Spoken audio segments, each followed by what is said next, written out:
When I was asked to come in and speak, I was told it's a group of, like-minded people and we have interesting conversations. Nobody told me Y.V. Reddy will be in the audience. And now Mr. Reddy has walked in. Mr. Mohan Guruswamy is somewhere, although I can't see him. Where are you, Mr. Guruswamy? That side. Yes, there he is. So I have no idea what I'm going to say to you that's going to be of any interest when we have gentlemen like this in the audience. I'm actually tempted, and I proposed that we throw this whole thing out and we bring both of them up onto the stage and we talk about the banking industry and the stock market and the economy instead, because that's far more interesting to me. And maybe we'll give them a moment to think about it, and I'll try again in half an hour because, that's my job.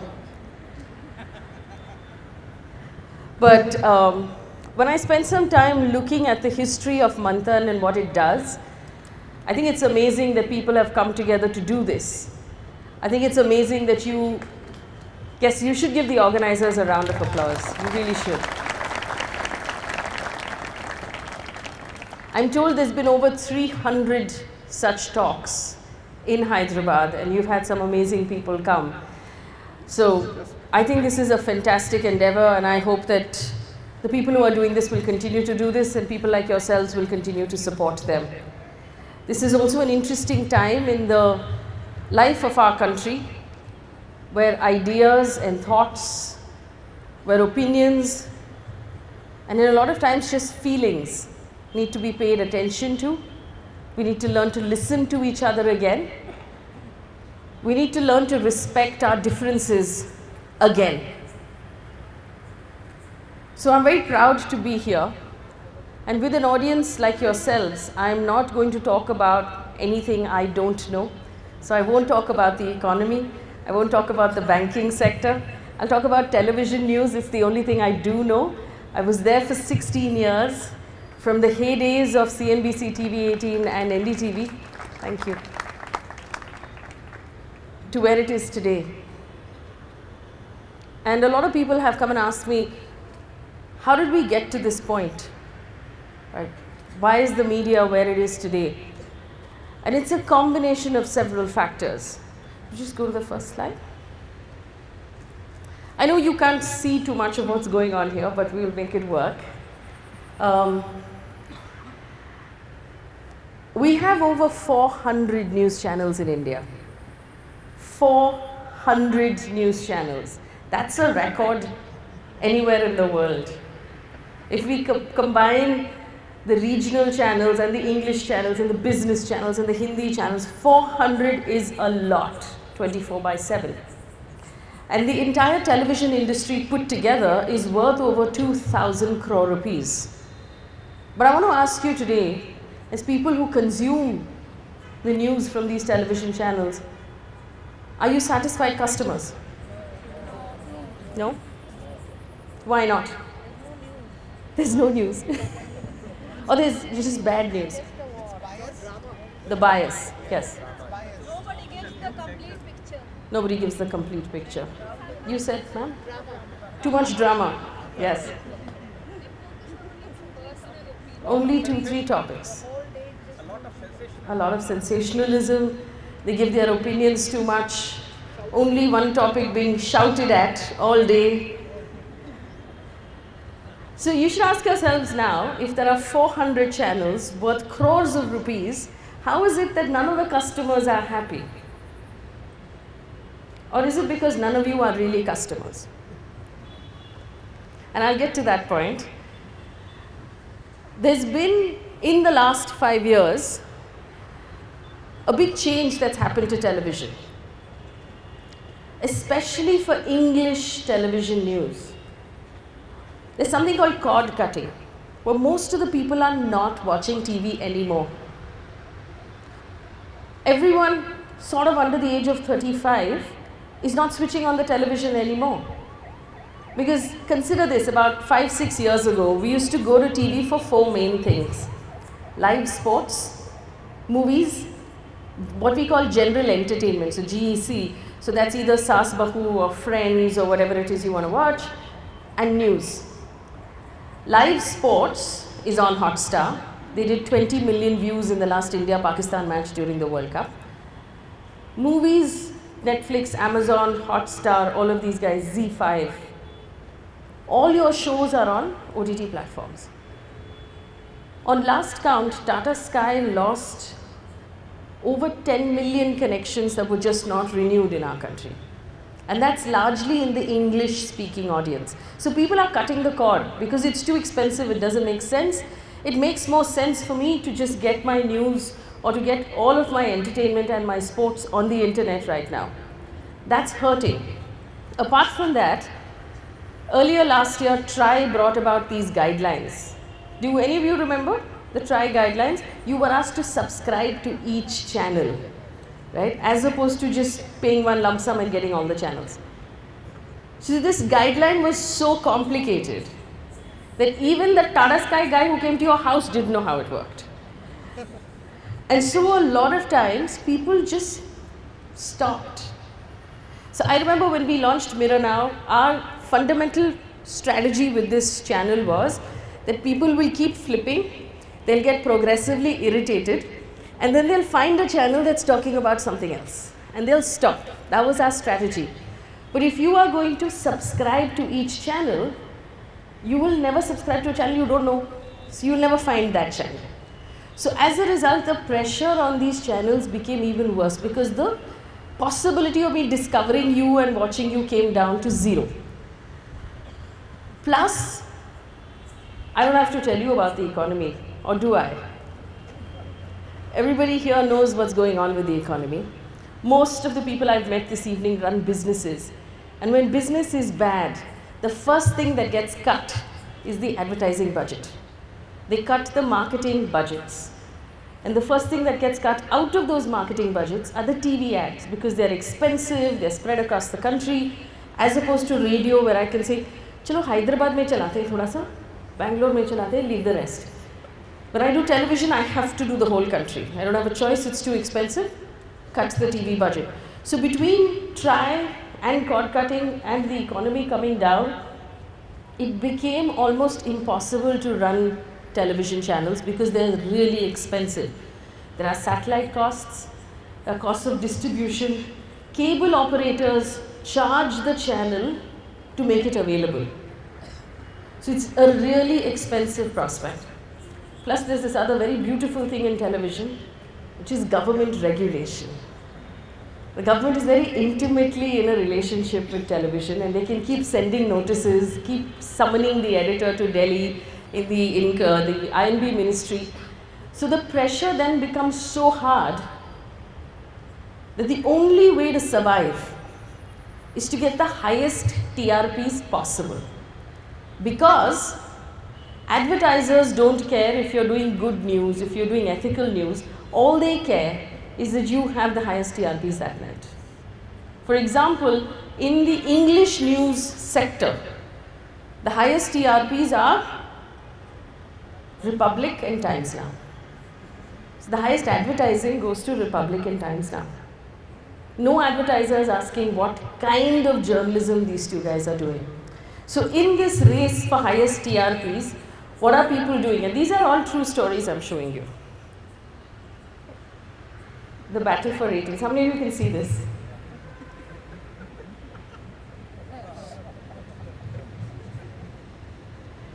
This was actually done. This journalist put socks on his hands and wore a scooter helmet in his newsroom because he was reporting on Chandrayaan, which was unmanned. He was talking about what life will be like on the moon. This report couldn't have been further from the truth and hence further from news. But what was he trying to do? He was trying to be different so he can bring in as many views as possible. The truth, I mean, who cares about the truth, right? It's inconvenient, it's in the way. So let's just put on socks and a helmet and try and be interesting. So the question then is there anything wrong with that? Is there something wrong with being interesting?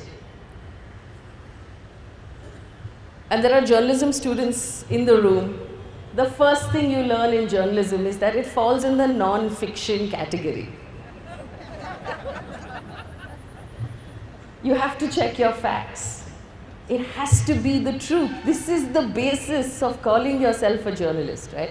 It has to be true. So truth and accuracy is the fundamental touchstone for us as journalists. Independence, where we're basically providing you the news without being influenced by anybody.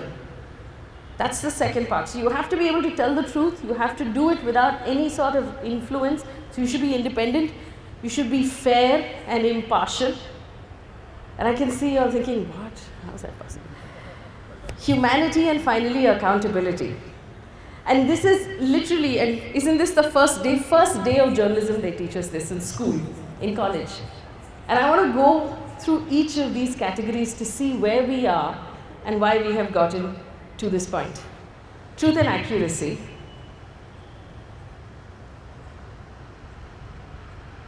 Can you see this? I should move this. Let me move this slightly.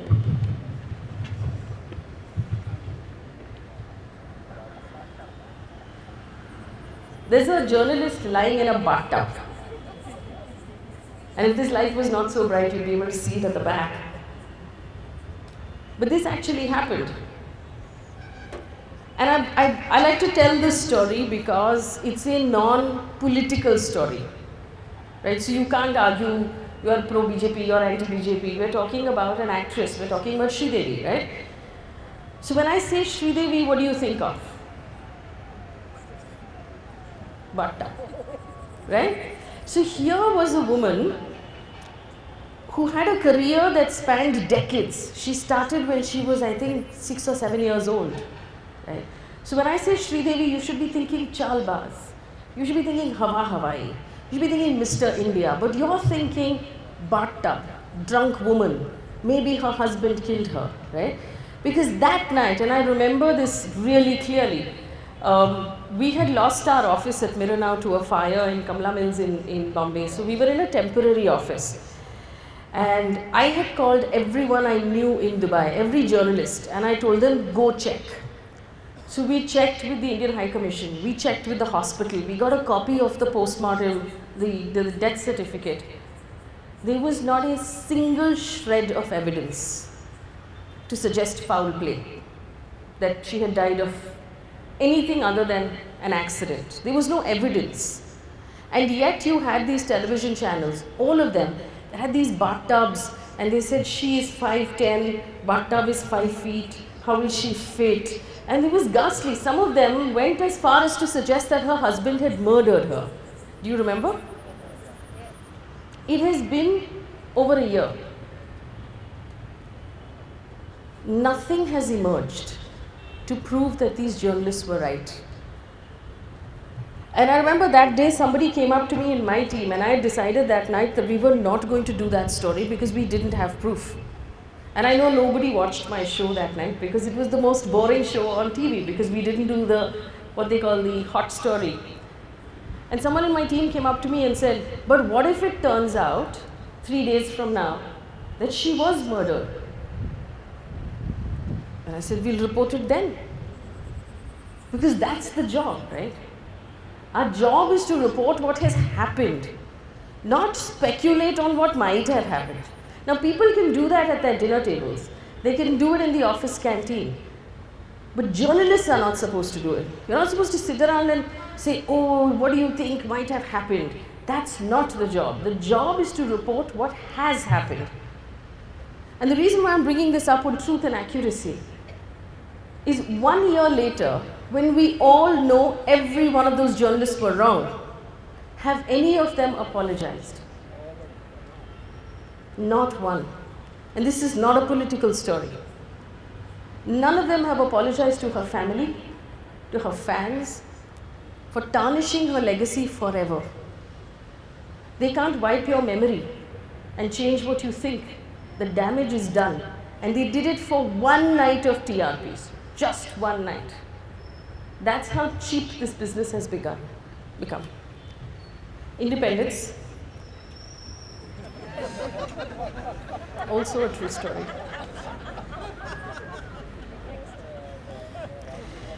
So, What's wrong with this photograph? Actually, there's so many things wrong with this photograph. In my mind, I don't know why Lord Ram is in the background. I mean, when you're interviewing Anand Mahindra, you don't put a picture of his God in the background, do you? And Mr. Ramdev, who's doing us the favor of lifting this anchor, is a businessman. Right? I mean, he might be very good at bendy at yoga, but fundamentally he's a businessman. He runs a multi-crore rupee business. And he's in the studio of a news channel for an interview. What should the anchor be asking him? The anchor should be asking him why the advertising standards has pulled him up multiple times for lying about the fact that his product is Ayurvedic when it is not. The anchor should be asking him why the government has given him land outside of Delhi in the Aravalis that he's not entitled to because it's forest land and he's not paid enough money for it. Why the government of Maharashtra gave him land outside of Nagpur to build factories that he was not entitled to at very low cost. These are questions journalists are supposed to ask. Does this look like a journalist who's independent? Or does this look like a journalist who's going to get a lot of advertising from Patanjali?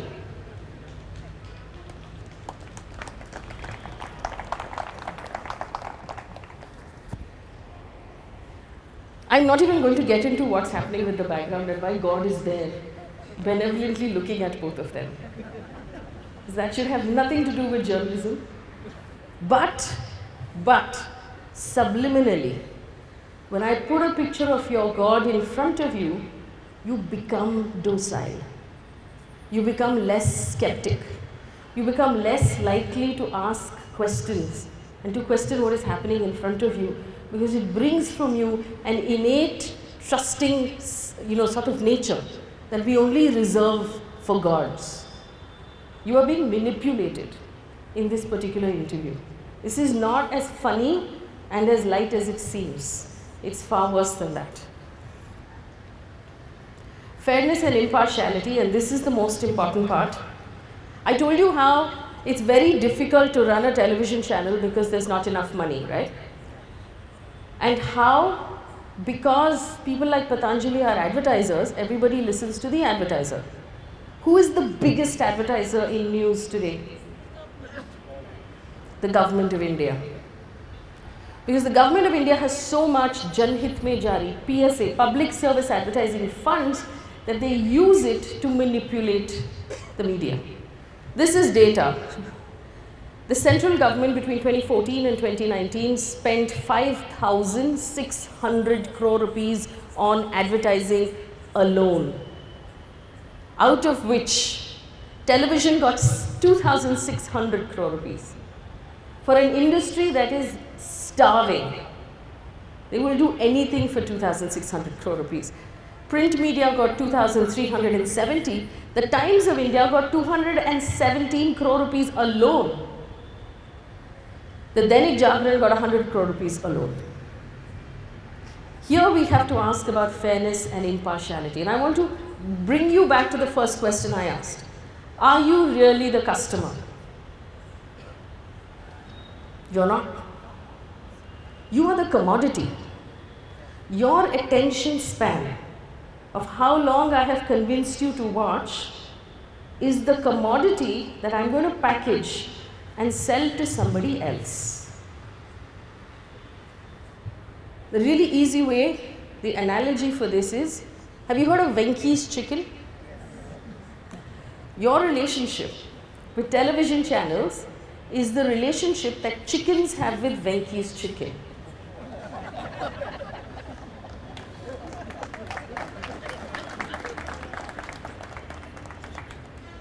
So in the chicken shop, you are not the customer. You are the murgi. I don't care what's good for you. I don't care what's good for your society, which is effectively a group of murgis at this point, right? It doesn't matter to me. You are not paying me. Somebody else is paying me. All I need to care about is how many packets of chicken I can produce in one night. Which is where fairness and impartiality goes out of the window, because I am serving my customer. And my customer here is the advertiser. The advertiser here is the government. Now we have to ask ourselves, in our market of television news, are the customers happy? The customers are damn happy. And even if you don't want to consider the direct advertisement, how many of you have seen these conclaves that these channels do? India Today conclave, Times Now conclave, Republic conclave, right? What is this conclave? It is a day-long talking head event. It is a money spinning activity. Conclave sponsors add up to almost more than several months of revenue together. They're normally about 15 to 30 crore rupee events. So it's very important for these channels to make up their loss of revenue in the conclave. Conclaves only work, advertisers will only come if you can get the Prime Minister to inaugurate in the morning, the Home Minister to speak in the afternoon, and some 3 cabinet ministers during the day, 1 Commerce Minister, 1 Railways Minister, 1 Finance Minister, right? What happens if channels ask difficult questions? Full cabinet will cancel 3 days before the event. Nobody will come for your conclave and the sponsors will pull out. The power that finance wields over these businesses is much higher than anything else. Prannoy Roy has talked about how there is pressure on his advertisers. The people who advertise on that channel get phone calls from government saying remove your advertisement. So pressure on 3 levels. I won't advertise with you, my thousands and thousands of crores of rupees. I won't come to your conclave so nobody else will put money in your conclave, and I will make sure nobody else advertises with you. They leave very little room for these channels to have any other choice. There's too much pressure, there's too much cost. No fairness, no impartiality. So then people are just doing what they've been asked to do. So can we go to the next slide? Sorry. Humanity and accountability. And I know that this is something that I personally found missing in the media. We tried to bring it in. Human interest stories. Do you remember human interest stories? We haven't done human interest stories in the media for so long. I remember we had done the story on Mahul. Do any of you remember watching the story on Mahul on Mirror Now? No? So in Bombay, very close to Chembur, there were these people who were moved out of a slum within 40 feet of the refineries. There are still refineries in the city in Bombay. And it was an Erin Brockovich story. It was right under our noses. It was happening in the city. These families, and I've been there multiple times, the children were born with massive sores all over their bodies. In every household there was either TB or cancer or some sort of skin disease. I've met people who had lost their daughter, their son-in-law and the wife in 3 years. It was that bad. This is a human interest story that didn't find space in any other channel. People are not talking about healthcare. We were talking about coronavirus today. We've had a 4-month head start over China. Are we ready? No, we're not. What could the government have done? They would have made sure the public health system was prepared. They could have made sure that the healthcare officials and the doctors and the nurses have enough equipment and whatever safety that they need. They could have made sure that actual checking is done. None of that has been done. Who's going to ask them? Is this media going to ask them? No, it's not. Challenges faced by small businesses, farmer crises, schools, problems that women are facing, Dalit issues, safety issues, how our cities are being run. Someone asked me a very interesting question of how banks go bust and the media only finds out after it happens. Where is the investigative journalism? Nobody wants to do it anymore. I remember when I started off at CNBC, I was part of a team of investigative journalists. There were 12 of us. 12 of us in one team. It's a luxury, and we were given 3-4 weeks to work on one story. And we would go out and we would work on that story and come back after 2 weeks or 3 weeks or 4 weeks, however long it took you. That was a luxury. Today, because they don't have enough staff and enough money, journalists do what I call point and shoot journalism, which is they stand in one place and they say, this is Uddhav Thackeray's gate. Behind this gate is Uddhav Thackeray's house. In his house, there is a meeting going on right now with the NCP. They don't know what's going on in that meeting because they have to stand in front of the camera and tell you. So there's no value add from these journalists either, because they're not being given time or energy to do any sort of real investigation. So you're not getting, like ma'am said in the front row, any value. You're only getting people who are shouting at each other and people who are ill-informed because they haven't taken the time to find out anything. We go forward. And the last is the accountability. Like we talked about Sridevi's story. We've seen constantly fake news being perpetrated by the media because there's no accountability, because they don't have to apologize to anybody. At the end of the day, we must realize that in a democracy, the media has to be free, which means the government cannot regulate it, because if they regulate it, they will just shut down channels or shut down papers they don't like, which we've seen them do already in the last 1 week, where they shut down 2 Malayalam channels for 48 hours because we showed the RSS in a bad light, apparently. So this is already happening. The media needs to regulate itself, which means hold itself accountable. And if it's not doing that, that as customers, how do you know? Or as viewers and readers, how do you know if you are being manipulated, if you are being lied to? And I want to show you, apologize for error, self-regulate and keep up standards. How many channels are doing this now? None. Because nobody is going to hold them accountable. Because the people they're actually working for are running the government right now. So, and this might all seem like fun until the Delhi riots happened. Over 50 people have died in some of the worst violence that we have seen since 2002. We have to ask ourselves why. How did this happen?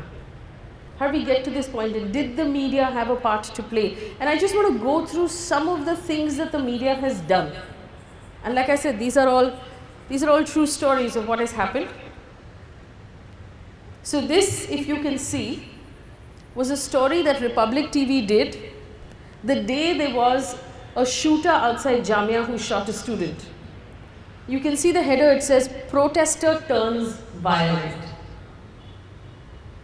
This stayed on for 2 hours. Republic knew, like everybody else, that it was not a protester who fired the gun, it was a gun that was fired at the protesters.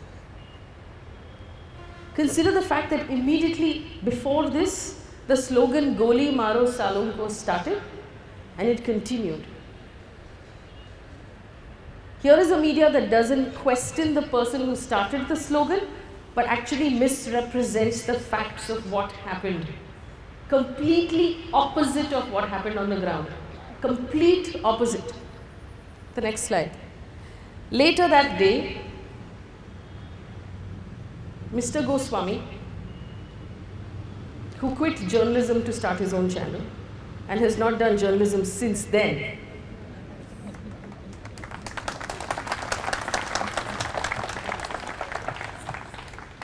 did what he calls a debate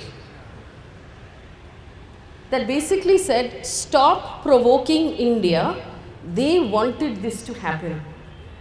And his premise was basically, Shaheen Bagh had irritated Delhi to a point where they have no choice but to shoot you. And this went on for 2 hours. Basically telling the shooter and everybody who thinks like him that they did the right thing. That whatever he did was warranted in some way, that the people deserved it, that those people who were blocking the roads in protest in some way were provoking you and they want to be shot at. to make you look bad. Building inside of those people the general feeling that the violence or the need for violence is right. This constant need of, could you just go back one? They constantly run, it's not in this, but India take a stand. India take a stand against these protesters. India take a stand. What does that mean? How do you take a stand against a protester? What sort of emotion am I trying to whip up in you? We'll just go forward. This. And these are before the actual riots took place. And this started building for about 3 years before that. Aaj Tak is my favorite monster in this industry.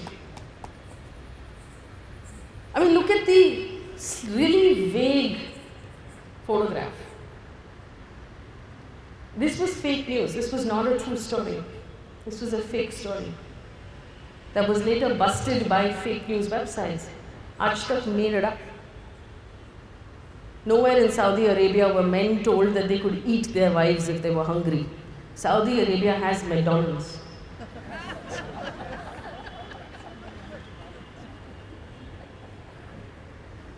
It's just an excuse to put that visual and this hatred of this group of community of people you don't really understand. They might be barbaric. Next one. Ah, my favorite. This was when, and personally for me, I believe that the lowest point until now for Indian media was what happened in Kashmir.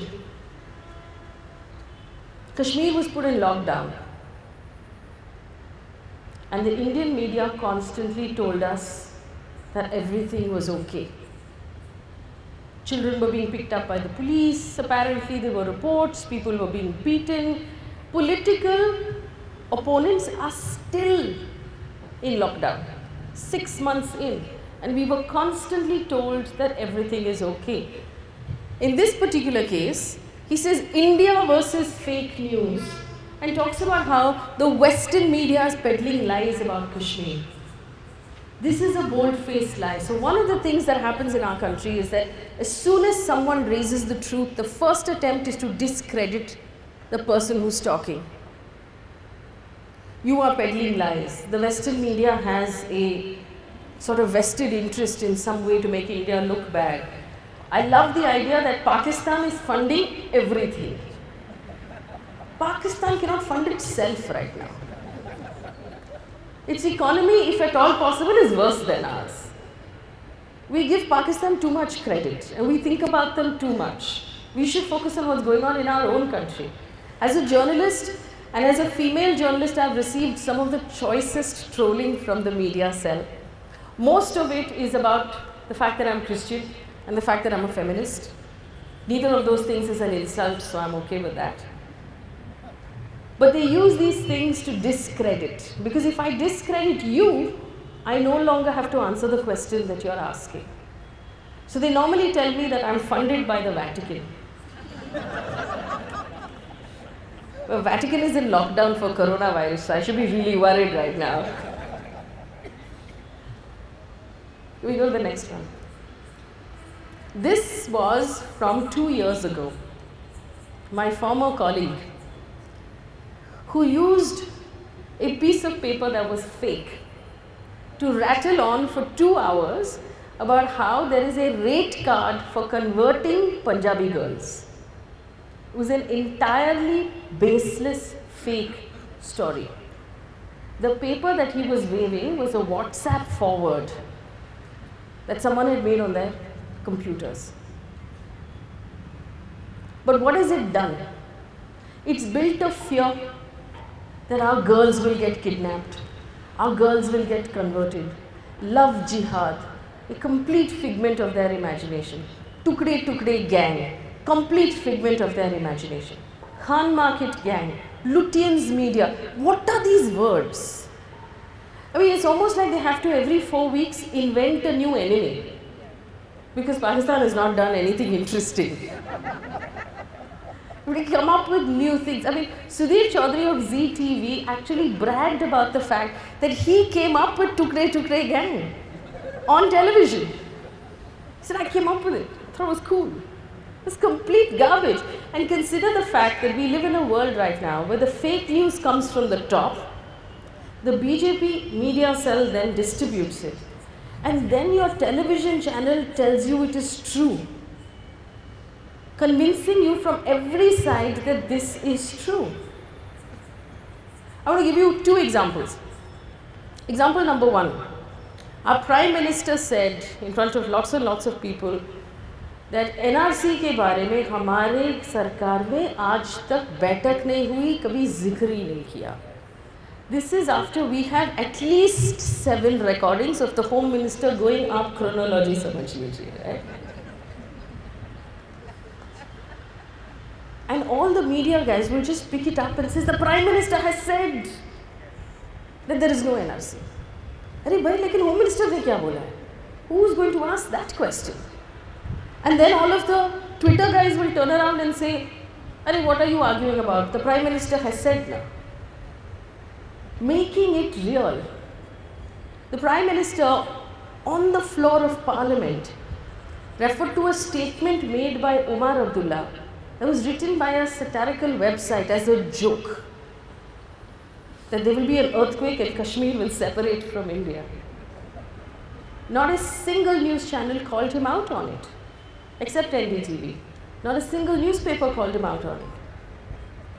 And that becomes real. Because when you're a journalist, if it's a quote of the Prime Minister, then you run it. How do you turn around and say, let me fact check this? But we've reached that point. So now there's a machinery around you between what is being said from the top, what the media channels then echo without questioning, and what social media and WhatsApp will then push towards you from your friends and family, making it real. Whipping a frenzy, telling you that the people who are sitting in Shaheen Bagh and the people who are protesting, you can recognize them by their clothes. You know who these people are. They are against you. They're saying, Bharat तेरे टुकड़े होंगे, जब ये नारा किसी ने लगाया ही नहीं. They're saying that they want to separate India. Nobody said that. They say they want to partition India. Nobody said that. But if I say it to you enough times, you will start to believe it. If I tell you enough times to take matters into your own hands, that this is enough, we must take a stand, कि police अगर हटा नहीं सकती तो हम कुछ करेंगे, you will whip up a frenzy that will result in violence. So the media's role in our society anymore is no longer something we laugh at our dinner tables. It has become real. It has costed us lives. People have lost everything. Their homes burnt. Their livelihoods ruined. Family members missing, being fished out of drains days after these riots were over. No responsibility, no apology. Today everybody's talking about Yes Bank. Who's asking where the accountability is for the Delhi riots?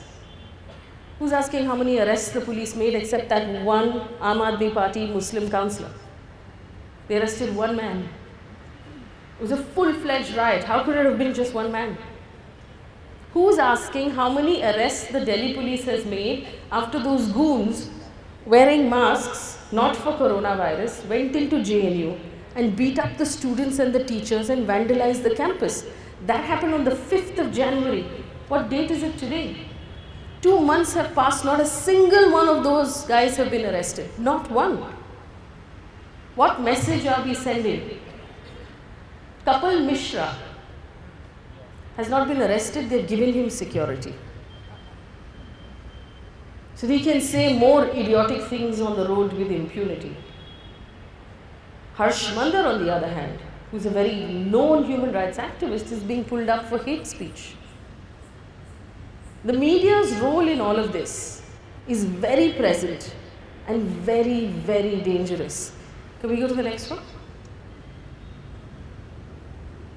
This was done about 2 years ago. I've written at the bottom, I know you can't read it, so I'll read it for you. This is what the anchor, Mr. Rahul Shivshankar, was saying. News break. A live bull has been slaughtered for meat.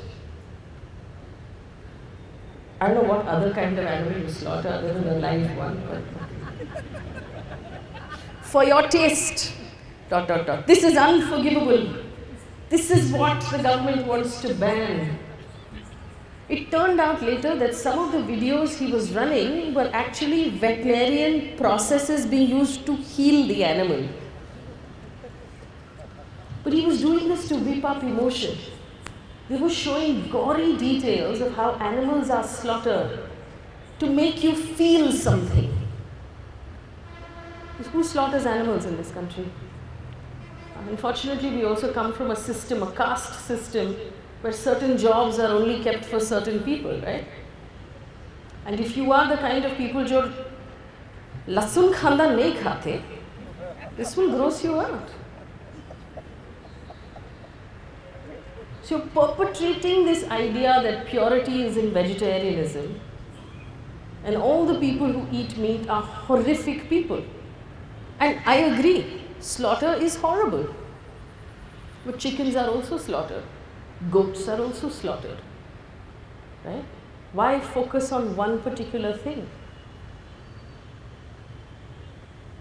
Back to my favorite Aaj Tak. Not to be taken lightly, biggest Hindi channel in this country, which means it has more viewership than everybody else. I don't even want to read it. What the hell, man? How can this be on a national channel? How can this be topic for debate? How can you write it? Does someone want to read this out? जन्मभूमि हमारी, राम हमारे, मस्जिद वाले कहाँ पधारे? कहाँ से पधारे? Where did you come from? On a news channel. Remember that Hindi channels and regional channels are so much worse. Because they have let me tell you that our Indian languages lend themselves to this sort of thing far more than English. Because you can write lovely couplets like this and put it up on your screen. And because your audience is more gullible. And you can tell them things like this. This sort of thing has been whipped up for years, leading up to what happened in Delhi. Again, I will put a picture here that softens your mind and opens your heart. I will put a picture here that unites you with some people and separates you from some others. I will put a picture here that gives you a sense of community and then tell you that your community is under threat for some reason. Us versus them. We've seen this happen before. Anyone remember when? 1920s to 1930s Germany. This is exactly how it happened. If you whip this up night after night after night, making you angry right before you go to sleep. So you take that anger in your heart and you go to sleep, and it stirs in your subconscious all night. And then you have a convincing politician who tells you, देश के गद्दारों को गोली मारो सालों को. Just suddenly makes sense. Consider also how the whole idea of CAA sort of opened up in front of us, right? They brought in the CAA, they pushed it through Parliament, they framed it in the most mischievous way to leave out only one community. And we are told over and over again by our Home Minister that this will not affect any Indian. That has nothing to do with Indians. I think we have at least 5 sound bites where he has said, I assure you this will not affect any Indian. This is only citizenship for outsiders. Correct? Everybody remembers that? Right? So if I'm protesting it, देश के गद्दार कैसे हो गए फिर? if I'm unhappy with this law, how does that make me a traitor? Gaddar kaise ho gaye? There's nothing to do with India, right? It has to do with outsiders. So I can have an opinion. But if I tell you this enough of times, you will start to believe कि वो शाहीन बाग में जो लोग बैठे हैं, जिनको 500-500 रुपए और बिरयानी खिला रहे हैं, वो सब गद्दार हैं. उनको ये मालूम नहीं है कि शाहीन बाग में जो लोग बैठे हैं वही खुद बिरयानी बना सकते हैं.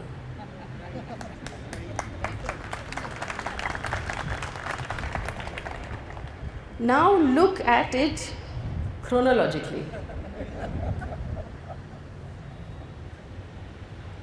I'll tell you this over and over again for 2 years. I'll show you cows being slaughtered. I'll say Muslim Mukt Bharat. Then I will write a law that purposely antagonizes one community. They will protest because they don't have a choice. They don't have a choice about that. I mean, you and I have a choice. Some choice. We can choose to be part of the protest, but for those people, those women of Shaheen Bagh and Shireen Bagh and Bilal Bagh, wherever they're sitting, they don't have a choice. They see their existence under threat. They have to protest. So now they're out protesting. I'm going to point at their outfits and say, look at them. Can you tell the difference between them and you? Can you? Can you? Can you? They eat biryani. Someone would be kind enough to please tell the government that Zomato and Swiggy will tell you biryani is the most ordered food in India. We eat more biryani than everybody else, and it's not just one community. Also, they should ask Hyderabad. But if I line this up, at the end there is only violence. This can only end in violence. This will only end in us hating each other.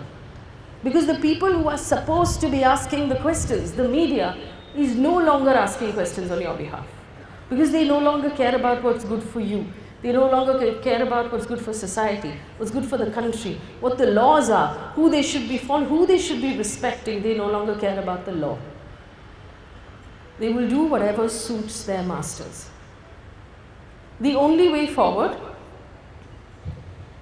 in my mind, is to first support independent journalists, journalists who have actually now, at the risk of their lives and their families, continuing to do good work. It's not easy. People always ask why journalists are always asking questions, why are you so anti-government? It is the definition of the job to be anti-government. We'll ask Mr. Reddy later. Thank you. We'll ask Mr. Reddy later how the journalists annoyed him when he was in office. It's the job. I remember when I was a junior reporter. Chidambaram was the finance minister. He's a whole foot taller than me. And wherever he went, there would be these reporters, myself included, and we'd be like, what are you doing about inflation? He didn't have a choice. He had to answer that question. He would be annoyed. He would look at us and say, do you even know the meaning of the question you are asking? But he would answer the question. So we annoyed him. We will annoy the current finance minister. We will annoy the finance minister that comes next.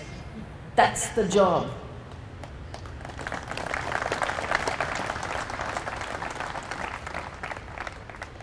And I want to also tell you that this model of corrupting the media is fully active on the state level as well.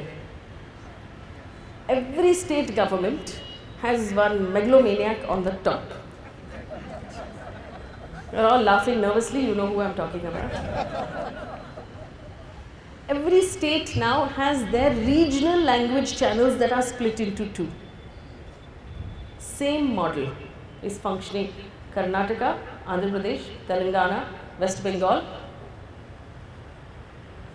Gujarat is only one side. So. Support independent journalists. Look at it this way. People say that, and the constant criticism I get is that you always criticize, you never say anything nice about this government. And I'm like, kam log hai kya nice bolne wale? But when the government does something right, the job of publicizing that is the PRO, the Public Relations Officer of the government. It's not my job. My job is to find the problems. Because if journalists don't find the problems, they'll never be fixed. It's like if you were sitting in your house and the roof started to drip.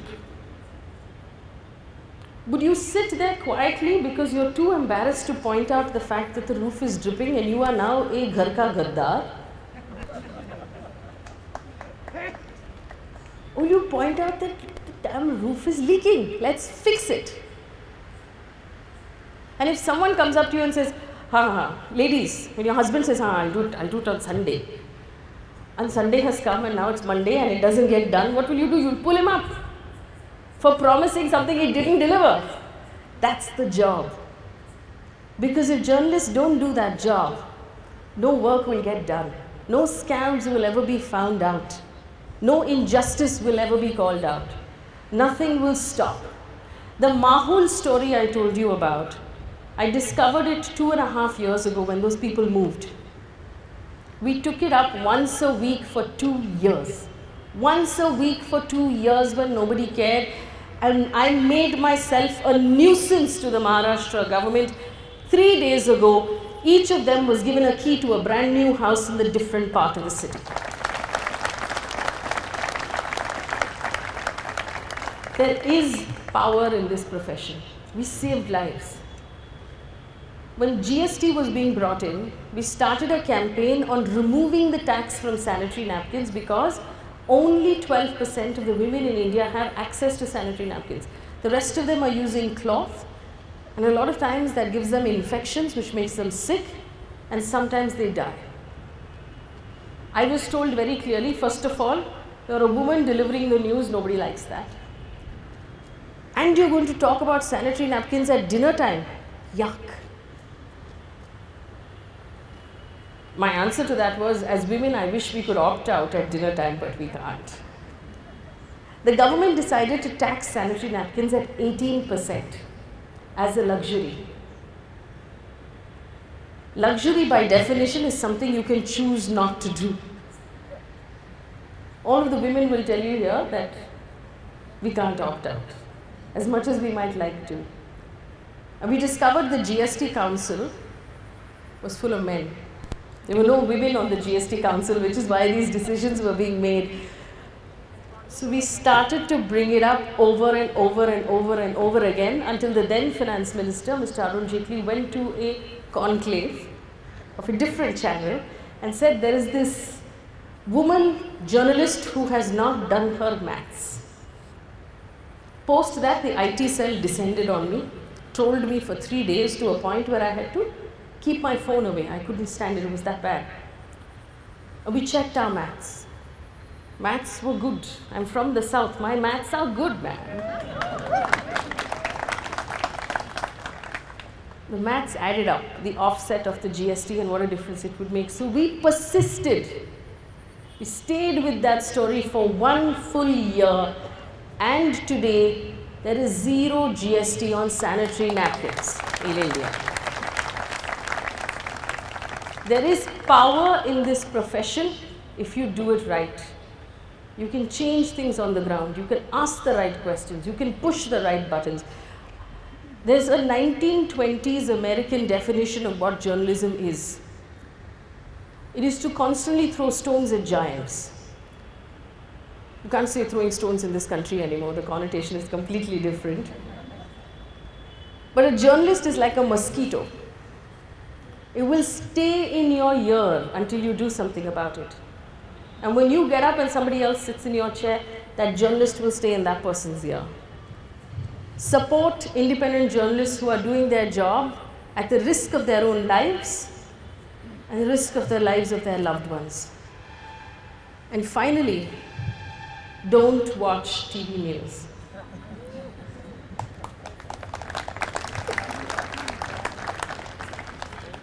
Do not patronize channels that do not respect you.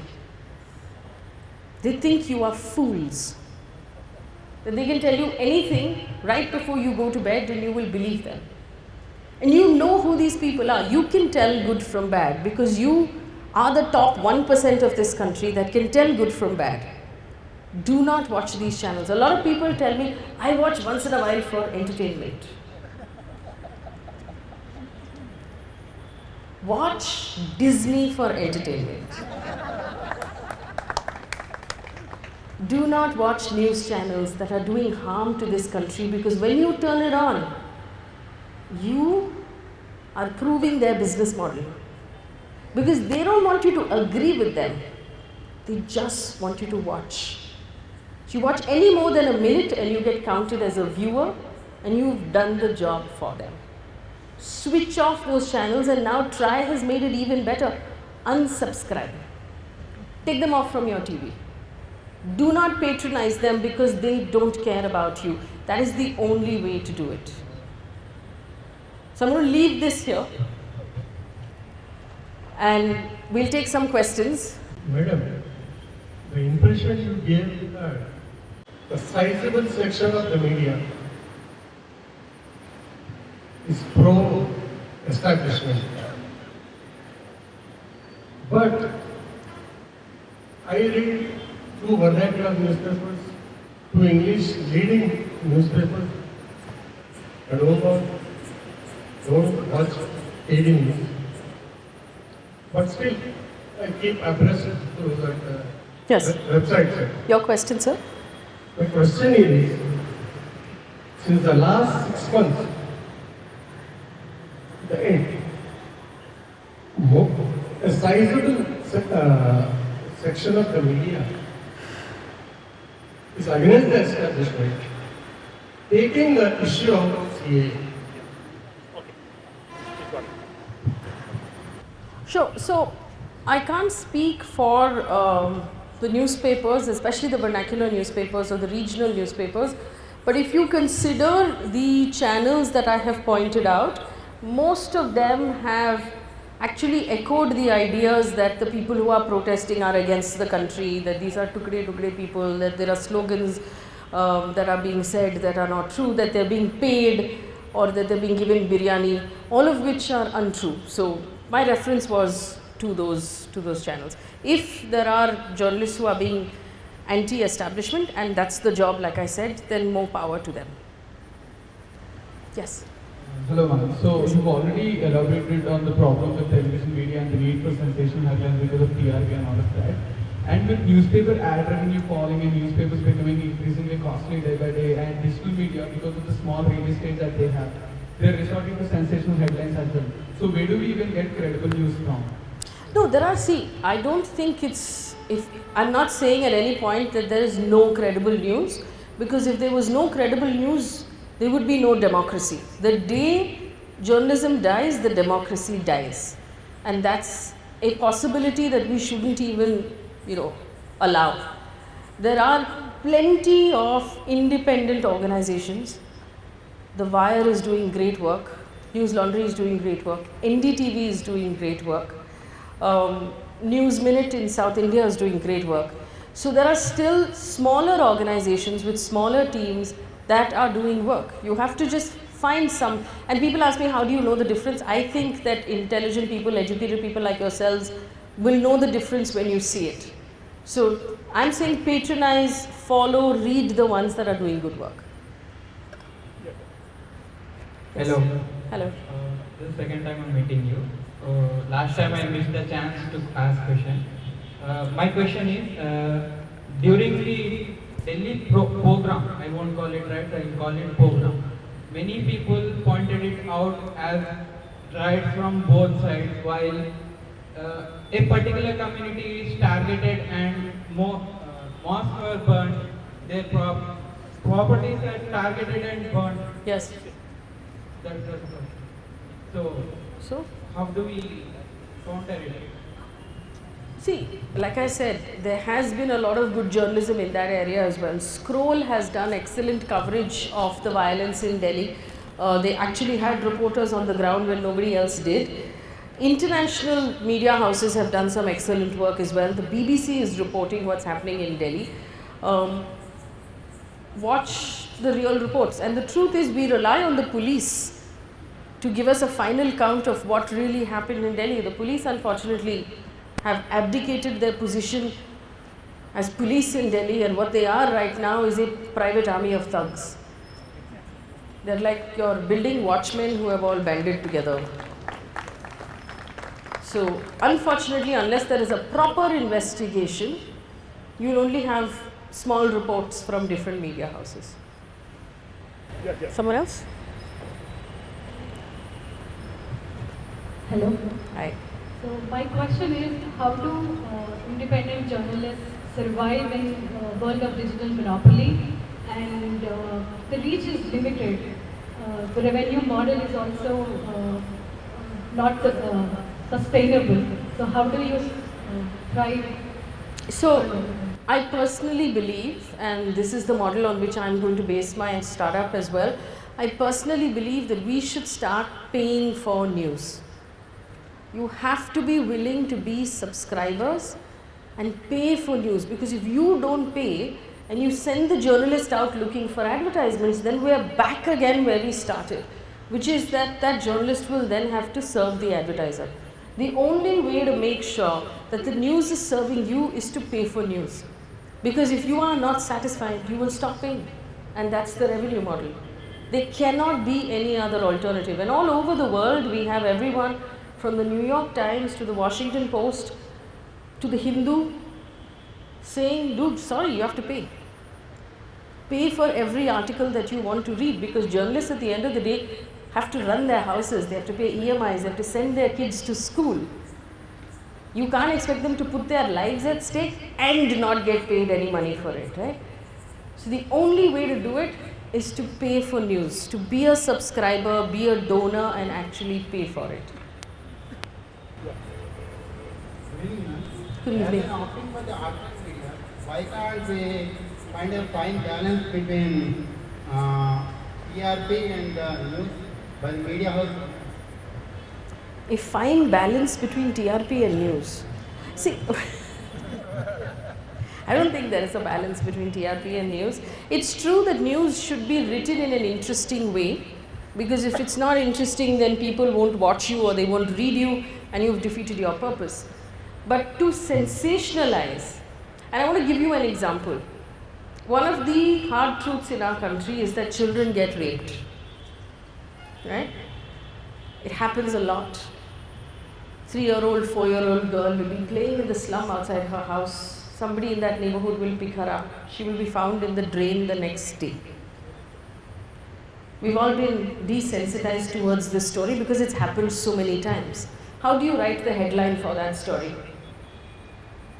3-year-old child raped and murdered, found in drain. Or, if you want to focus away from the victim, that's the headline to grab eyeballs. If you want to now, journalists try to focus on the perpetrator and not the victim. 30-year-old man in slum kidnaps child, rapes and murders. If I want to sensationalize, Asif Khan murders 3-year-old girl, rapes her. There's no need for that, right? It's how you write it. And as customers and as readers, as viewers, we have to start asking those questions. Were these details important? The day that JNU was attacked, in a way that universities have never been attacked in this country. I mean, when you send your kids to college, your assumption is that she's in the college so she's safe.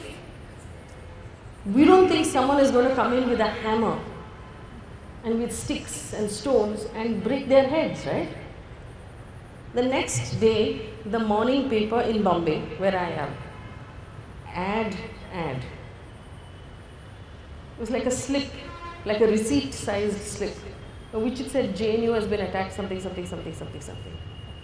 Flip. Big story on how the Maharashtra Congress Shiv Sena government has had some sort of disagreement and how it's in trouble. How much space the story is given in the newspaper, where the headline is, what it says. Trump was in India. Times of India front page.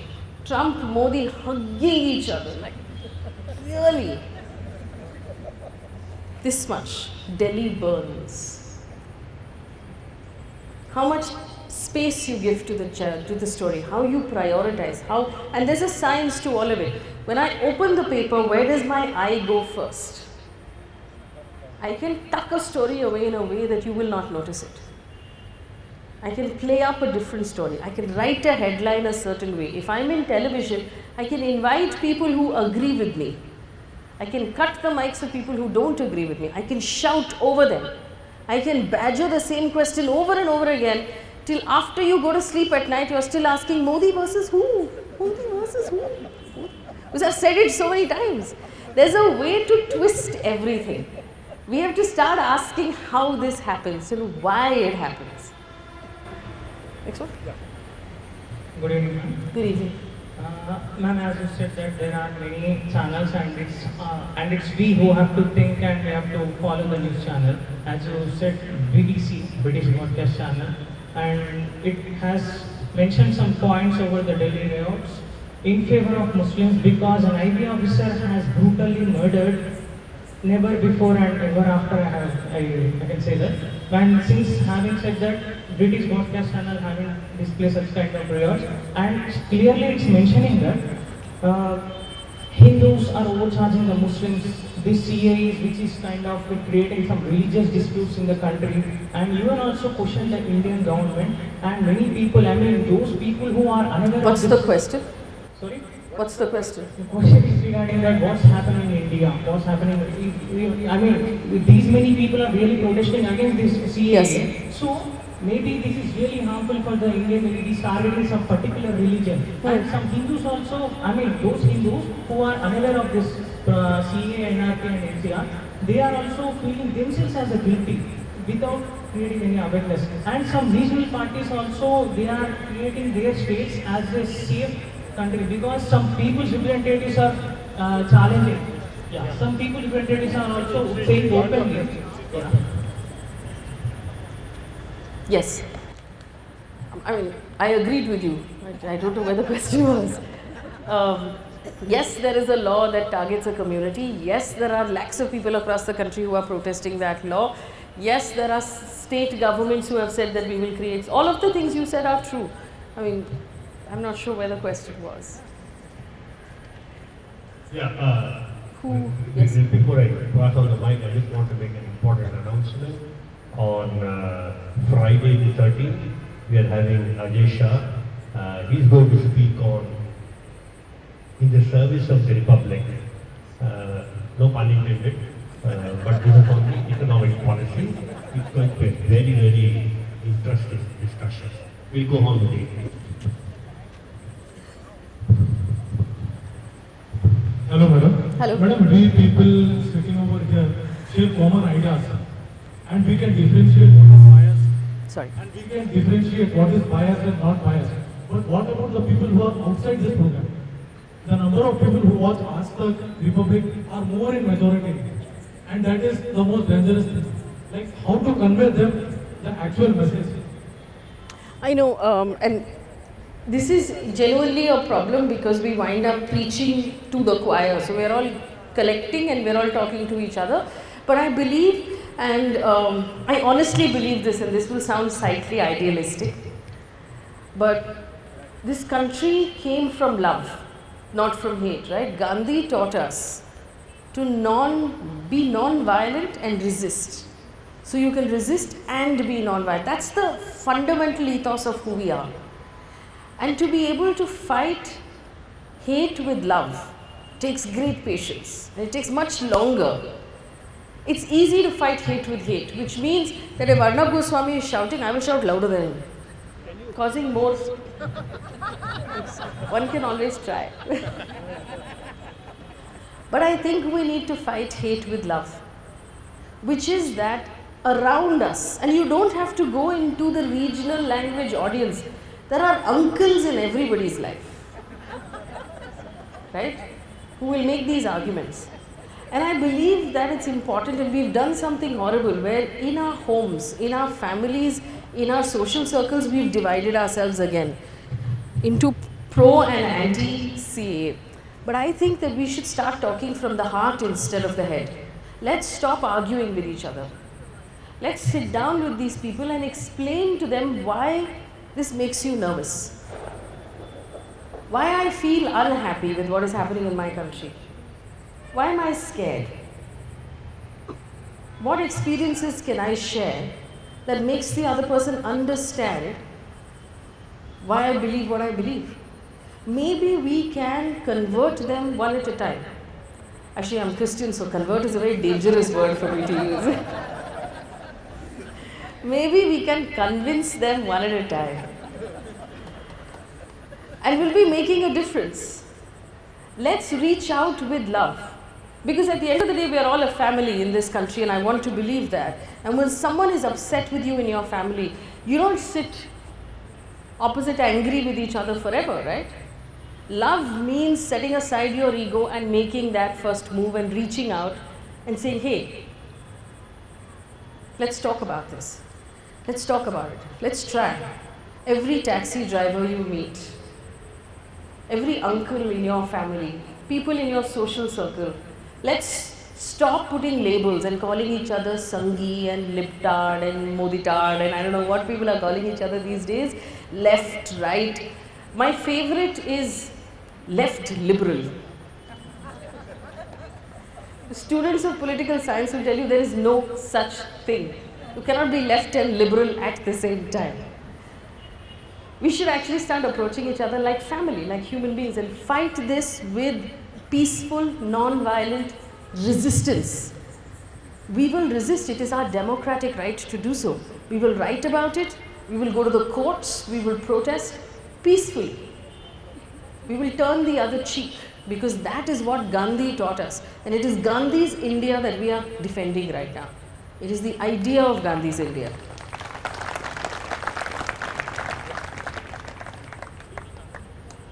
Good evening, ma'am. Yes, good evening. I'm sorry if I'm being too direct. There are people who I know who are pro-BJP, who are actually blaming the media for certain things.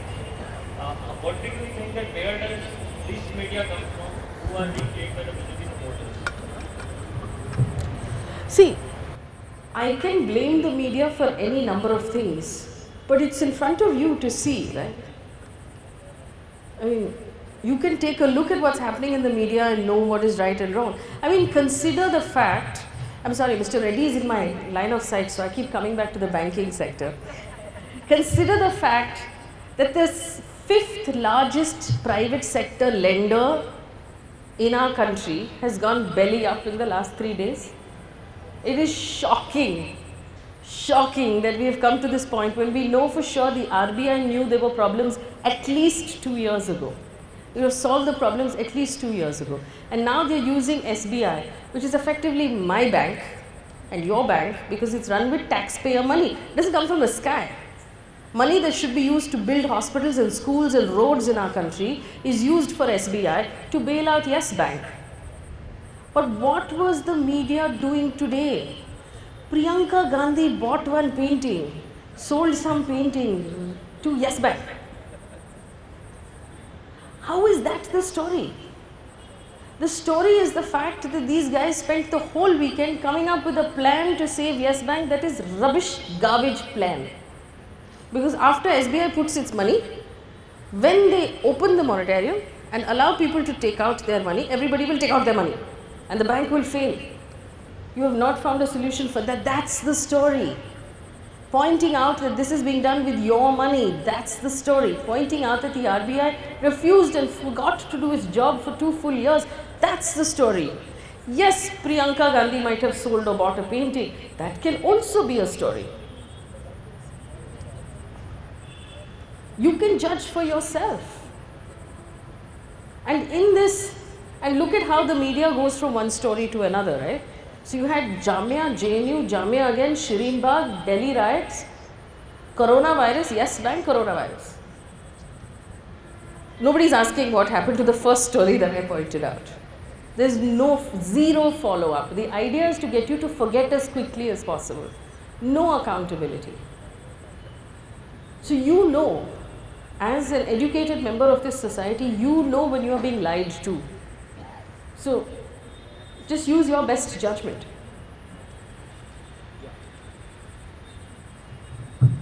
evening. With TV news no longer being so reliable, most of us today go to social media. But there's a report by the government about how social media impacts voters, and in 2018 the exposure was, with no exposure, was 63.7, and in 19 62.7.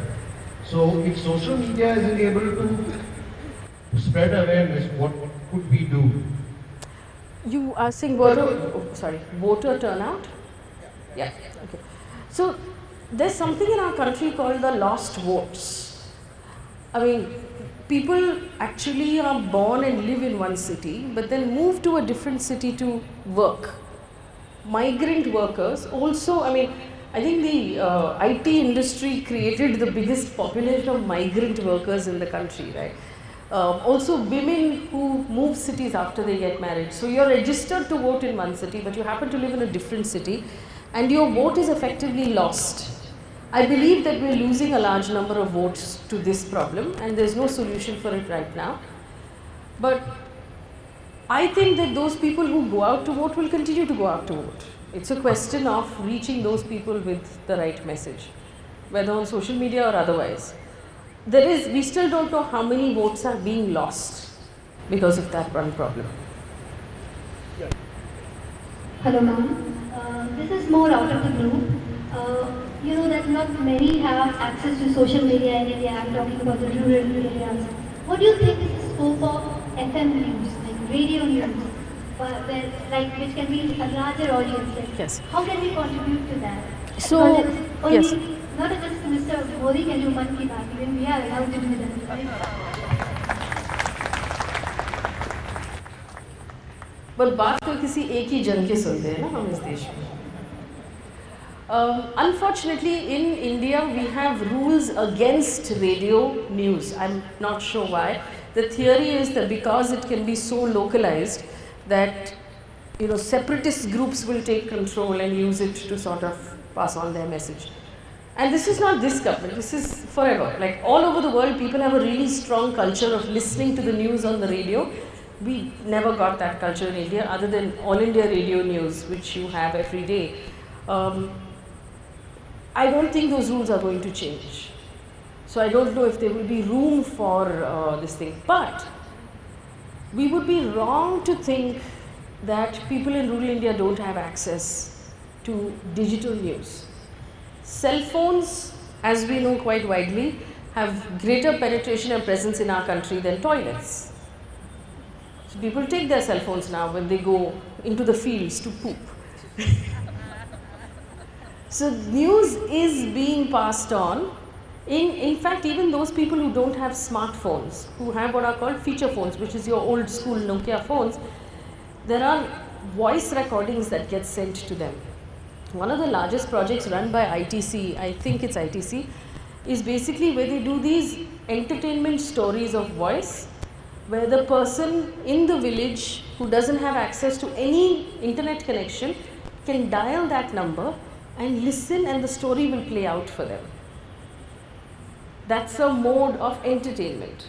So there is a lot of innovation, and I don't think technology will stand in the way of India for anything. We'll find a jugaad around everything. So it's just a question of constantly being innovative. Hello, I'm Ishwari.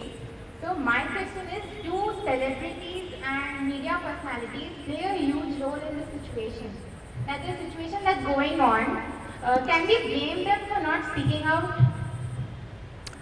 So, I personally feel very bad when people with large followings don't speak out. Right? Your biggest actors of Bollywood have not spoken out.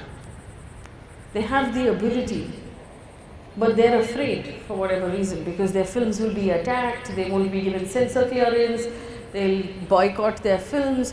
We've had women from the industry come out and speak, and I think, however this turns out, and I'm always a glass half full person, I think however this turns out, one of the biggest takeaways for me from the anti-CEA protests have been the fact that it's been led by women. Everyone from Deepika Padukone on this end of the spectrum to the women of Shaheen Bagh on the other end of the spectrum. This has been led exclusively by women and some men as allies who've come along. But look at the names, right? Swara Bhaskar, Sheila Rashid, Deepika Padukone, Rana Ayub. All of the women in those colleges, all of those women who are sitting right now in these various sit-ins now for months. I mean, consider the fact that the poorest Muslim women who perhaps had the smallest or / no voice in our country have decided they're going to take control of this situation. The power of that idea. And let me tell you something. Now people will say that, oh, you know, unko 500 rupees de rahe, biryani de rahe. Women have a lot of stuff going on in their lives, dude. Kids have to be sent to school, dabba has to be made, house has to be clean, कपड़े धोने होते हैं, वो सुखाने पड़ते हैं, वो इस्त्री करने पड़ते हैं, डब्बा बनाना पड़ता है, शाम का खाना बनना पड़ता है. Unless you really believe in something, you can't go back every day. These women truly believe in what they're battling for. I've been there. I've gone to the protests in Delhi, in Calcutta, in Bangalore, in Mumbai. These women believe in what they're fighting for. And that for me, as a woman in this country, is a big takeaway, that the women have found a voice. And doesn't matter how this turns out, you can't put that voice back. You can't silence that voice now, it's out.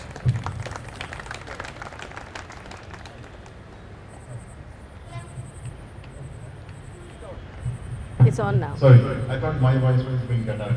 Alright. My key takeaway from the presentation is that good journalism is bad business these days. And in that scenario, I can understand the motivation behind the startup you spoke of. However, as a business model, I don't know how sustainable it is in a society like us to basically ask people to pay for consumption while I understand, but look from a business perspective. So my question is, why not take a model where you still rely on advertisement, but just not from government? I mean, as a policy, you don't take advertisement from government, but corporates is fine. And still not ask people to pay for news. I want to ask you, how many corporates in India right now are independent of government? Yeah, that's true. I completely get that. But product advertising, right, saying I have a sale here or a sale there, which is very different from, say, government advertising, right? You can still do that. How many brands will put an ad next to a story that questions the government?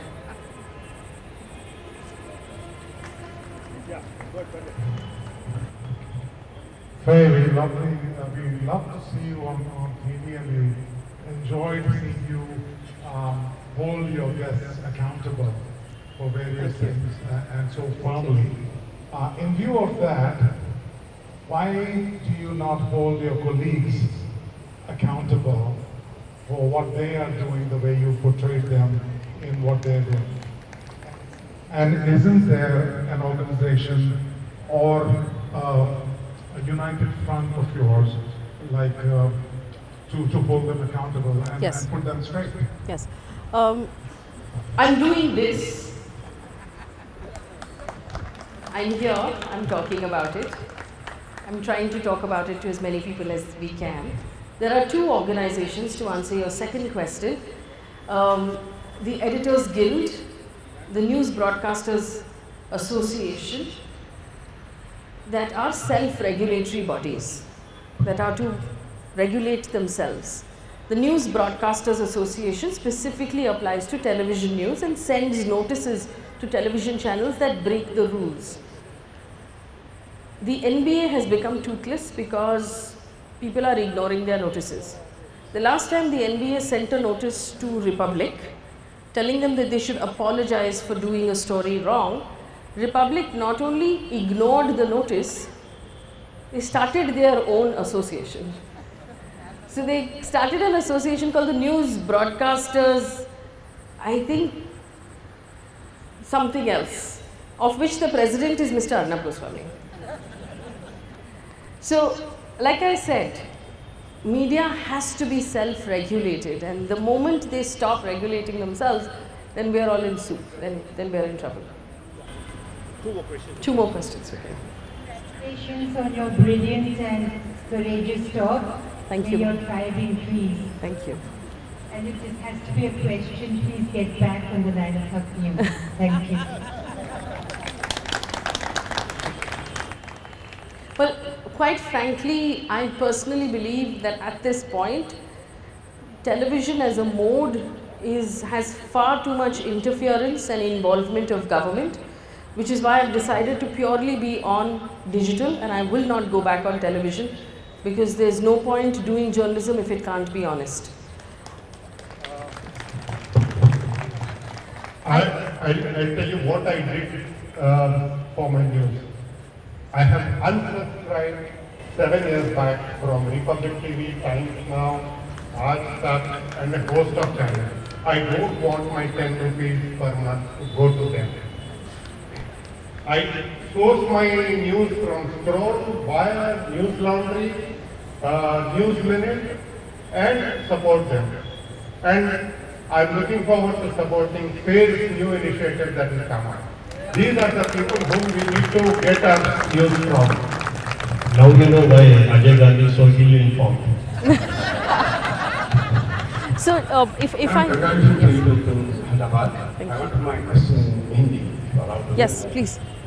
इस वक्त हम आज़ादी से पहले अंग्रेज़ों के दौर में भी मीडिया आज़ाद था और जर्नलिज्म उस वक्त भी हम करे थे, अरेस्ट हुए, जेल में गए, खिड़कियाँ वगैरह भी रहे। आज का जो जर्नलिज्म है, जिक्र किया और माना था कि गवर्नमेंट के हाथ में जर्नलिस्ट मीडिया इस तरह से पावर है, तो ऐसे उसमें हम जर्नलिस्ट अगर अपनी आज़ादी की आवाज़ उठाते हैं तो इस पर हमें कंट्रोल किया जा रहा है। इसके लिए क्या सोल्यूशन है, हम क्या कर सकते हैं, इस पर आप जी, वो तो जवाब मैंने एक सज्जन को भी दिया था जिन्होंने इस तरफ से वही सेम सवाल की थी। उस टाइम पे जब आज़ादी की आंदोलन हो रही थी भारत में, तो तभी भी जो मेजर हमारे न्यूज़पेपर्स थे उन पे भी सरकार की काफ़ी दबाव थी। तो हमारे फ्रीडम फाइटर्स छुपा छुपा के पैम्फलेट्स निकालते थे और बांटते थे लोगों में।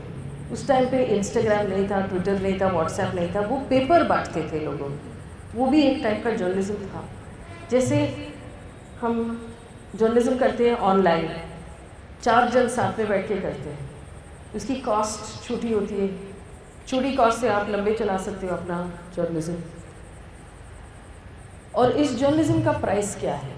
What is the price of journalism in our country today? Gauri Lankesh ने भी सच बताया था। So people who wake up every morning and decide to be journalists and decide to tell the truth, the first thing we see is the face of Gauri Lankesh. कि ये भी होता है हमारे देश में। मेरी मम्मी पापा बहुत डरते हैं। वो रात को सोने से पहले मुझे मैसेज करते हैं कि सब ठीक है, घर पहुंच गए। मेरे हस्बैंड बहुत डरते हैं, स्पेशली व्हेन आई ट्रैवल। जैसे मैं अभी हैदराबाद में हूँ, 4 मैसेजेस आए होंगे कि तुम कहाँ हो, फ़ोन क्यों नहीं उठा रहे हो। हमारे परिवार वाले डरते हैं, हम डरते हैं। लेकिन अभी अगर इस टाइम, इस वक्त हमने नहीं किया तो वो गांधी वाली देश हम खो जाएंगे।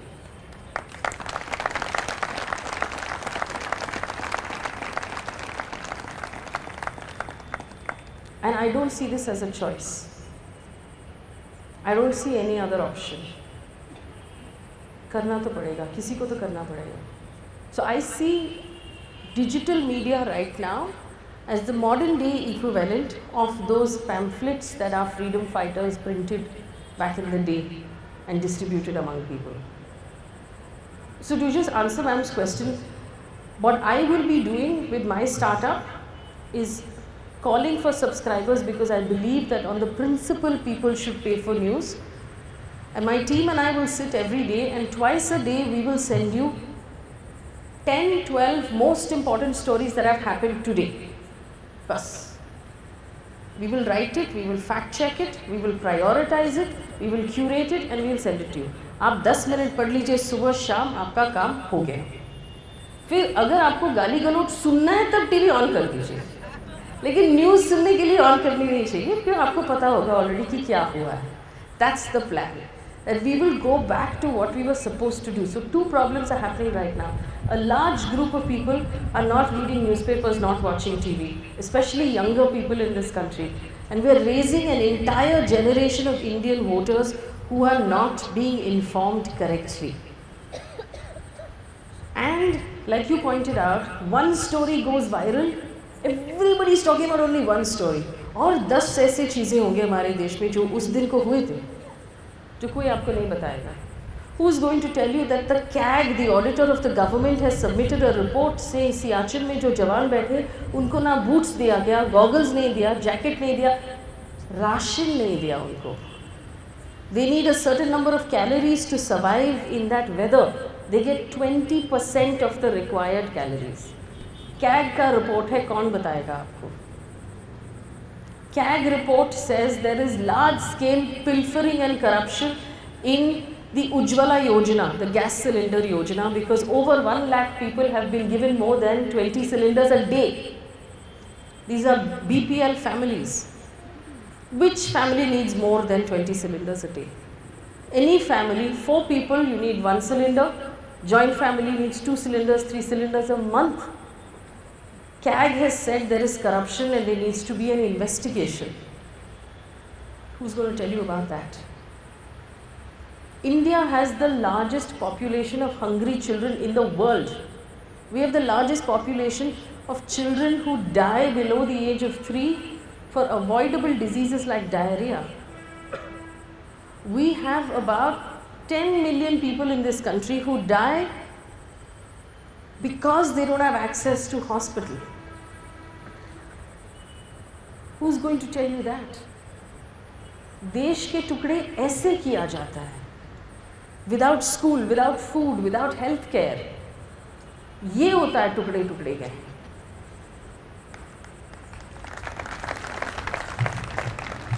This is the job of journalists, to bring you stories that you should care about, to tell you what's going on in the different parts of our country, to push science and technology, to push innovation, to push a more open society, to push a more understanding society, to push us forward, not to spend more and more time talking about the healing properties of Gaumutra.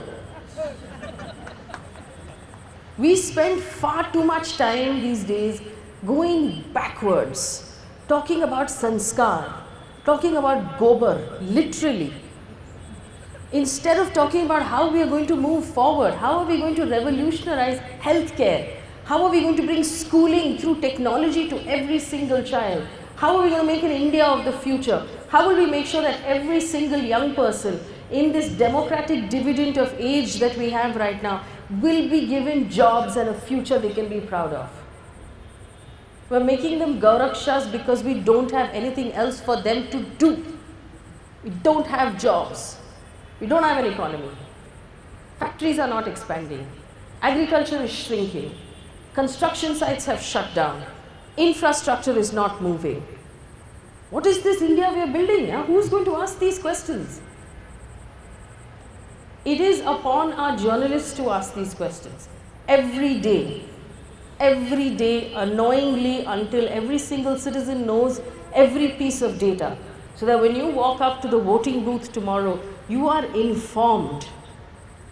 There is nothing more respected and more scary than an informed voter. The democracy is on your shoulders. It is the responsibility of a journalist to give you the information. It's the responsibility of the reader and the voter to consume that information and make sure you're informed.